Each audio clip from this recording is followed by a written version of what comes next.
ममता से भरल तोहरा छाव मिलल, जुग जुग जिए तू वीर बलिया।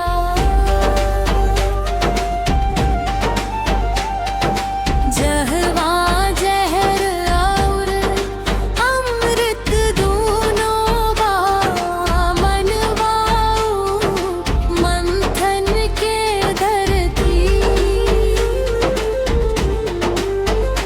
महिमा के वंशज जकरा के कहेला वीर बलिया। रण में ऐसन टूटे जैसे चमके बिजुरिया।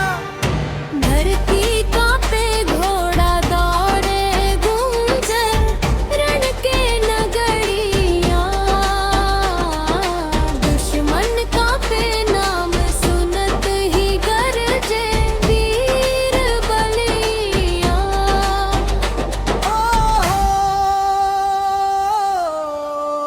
वीर बलिया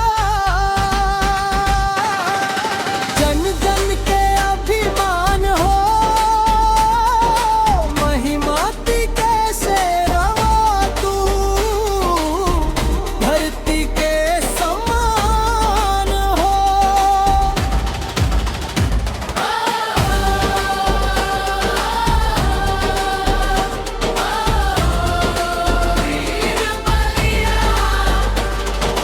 तोहरे नाम के जयकार तलवार चमके बिजली बनके जीते हर एक वार। तलवार जब लहरावे छत्र बिना माथा कट जावे। दुश्मन दल सोचो ना पावे कहाँ बच के जावे।